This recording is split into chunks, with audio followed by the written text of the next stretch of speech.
Ben Bucknell, welcome to Finsia. Thanks very much. Ben, can you please share a little bit of history on On-Market Bookbuilds? Where did the idea come from and how did it come to fruition? I guess it started with my background. I was originally a lawyer and advising on equity capital market transactions. And the law says that when you go to sell shares in a new issue, you can go to the entire market of sophisticated investors.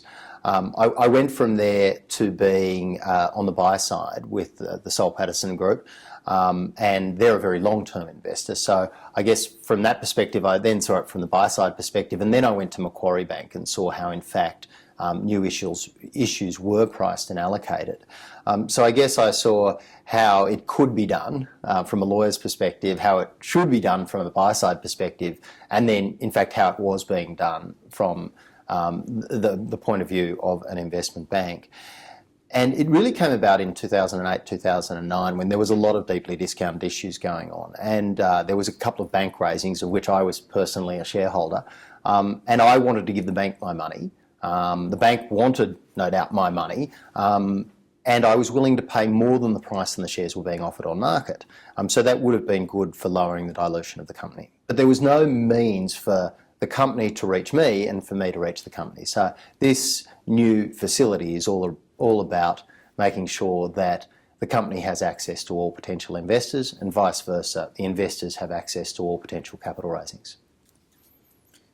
So Ben, tell me how the process works. So essentially, if you're an investor, at the moment when a placement happens, you only find out about it after the event. But under ASX Bookbuild, what will happen is there'll be a new code on market and you'll be able to buy on market in exactly the same way you buy shares today. So there'll be a new code for WHAM. It was WHAM XBB. The new shares were sitting behind that code and anyone who is eligible under the law could bid in through their broker. If you're looking at it from the lead manager's point of view or the company's point of view, what they get to see is a demand curve from the entire market. And then they can make a pricing and allocation decision in light of that all of market demand. So it's really important to recognise that the market doesn't set the price. The company sets the price in light of market demand and knows the trade-off between allocating to the priority group of investors who can only come in as they're identified by the company through the lead manager and the amount of demand and the price coming from market. And Ben, how are the investment banks reacting to the success of, you mentioned WHAM last week, and so how are they reacting to the success of that? Well, I think that you've got a number of investment banks who are seeing this as a huge opportunity to win market share by delivering a better outcome to their clients. And their clients are the companies when they raise capital. So the companies get to choose which lead manager they use, and it's a very competitive market for ECM services.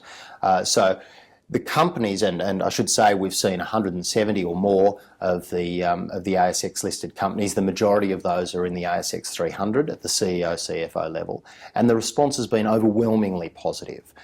So the companies love the fact that they can make that pricing and allocation decision with more information. Now, if investment banks want to win business and continue to be leaders in the field, then this is another service that they'll be offering. Ben, so I guess what do you see as the key benefits of On-Market Bookbuild for both companies and investment banks to, I guess, incorporate into their ECM business? Well, traditionally, the secondary market has operated under principles of market integrity. Those principles, those fundamental principles, whether it's the World Federation of Exchanges or the ASX or any other exchange in the world, provide a market that is governed by principles of fairness, transparency and efficiency. Now, what the ASX has done is provided a venue for primary capital raising in exactly the same way they provide a venue for secondary trading, applying those principles of fairness, transparency and efficiency to primary capital raising and all of market reach. So the real benefit for companies is that they can narrow the discount at which shares are issued. And bear in mind that the discount comprises 80% of the cost of raising capital.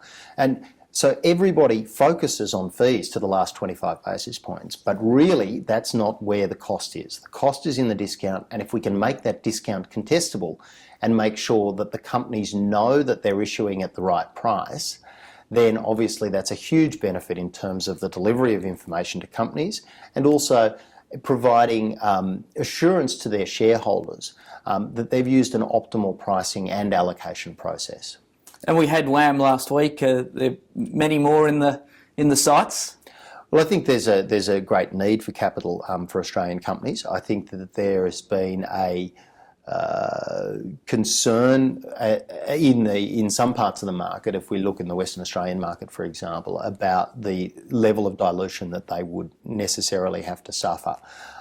Now, if they can have more confidence that the process is delivering a market-based pricing system for them to make that decision, we'll see a lot more confidence in companies wanting to issue capital, and we'll see a lot more investors being able to provide their capital. If we look at the amount of untapped capital in Australia at the moment, we've got 200,000 high net worth individuals with investable assets of more than $1 million. We have 155 billion sitting in self-managed super in cash and short-term deposits alone. And to put that figure in context, that is, last year we raised around about 16 billion from the entire Australian market just for placements. So you've got 10 years of last year's whole capital requirements in terms of placements sitting in an untapped pool of capital at the moment. And there's a lot of smaller fund managers as well who at the moment feel that if they get a phone call, well, they're concerned as to why they got that phone call on a capital raising, because they don't necessarily get a phone call on all the capital raisings. So what this does is essentially provide a more efficient, a fairer and a more transparent method of raising capital, and that will build confidence in the market, both from the perspective of companies wanting to issue capital and also investors wanting to provide capital. And Ben, Finsia is very keen at looking at innovation in financial services, and obviously this is a prime example. Do you see there's an appetite there in the industry to innovate, and certainly new technologies such as this?